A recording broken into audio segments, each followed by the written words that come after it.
பெசன்ட் நகரில் சற்று நேரத்தில் இறுதிச் சடங்கு நடக்கவுள்ள நிலையில் நடிகர் மனோஜின் உடல் ஊர்வலமாக எடுத்துச் செல்லப்பட உள்ளது. இதுகுறித்த கூடுதல் தகவல்களை செய்தியாளர் செந்திலிடம் கேட்கலாம். செந்தில், விவரங்கள்.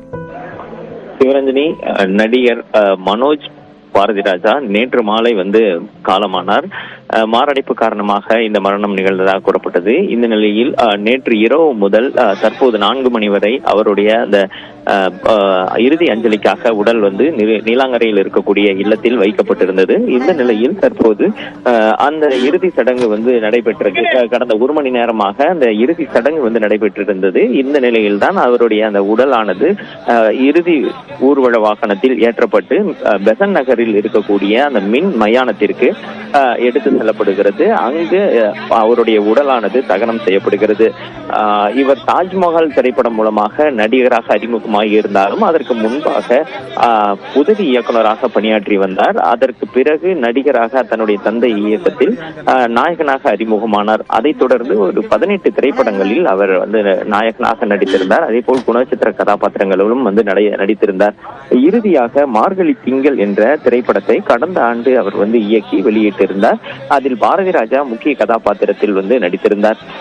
இந்த நிலையில்தான் அவர் தற்போது மாரடைப்பு காரணமாக காலமாகி இருக்கிறார். 1 மாதத்திற்கு முன்பே அவருக்கு இதய அறுவை சிகிச்சை செய்யப்பட்டிருந்தது. அதற்கான அந்த சிகிச்சையும் நடைபெற்று வந்தது. இந்த நிலையில் தான் நேற்று உடல்நல குறைவு அதிகமாக ஏற்பட்டு அவர் காலமானார். அவருடைய அந்த உடலுக்கு திரை பிரபலங்களும் அரசியல் பிரபலங்களும் நேரில் அஞ்சலி செலுத்தி வந்தனர். குறிப்பாக முதலமைச்சர், துணை முதலமைச்சர், அமைச்சர்கள், எதிர்கட்சியை சேர்ந்தவர்கள், அதிமுகவை சேர்ந்த முன்னாள் அமைச்சர்கள் உள்ளிட்ட பல்வேறு அரசியல் தலைவர்களும், மணிரத்னம், கார்த்திக் சுப்ராஜ் போன்ற பிரபல இயக்குநர்களும், நடிகர்கள் சூர்யா போன்றவர்களும் நேரில் அஞ்சலி செலுத்தினார்கள். அதே போல தமிழக வெற்றி கழகத்தின் தலைவரான விஜயும் நேரில் அஞ்சலி செலுத்தியிருந்தார்.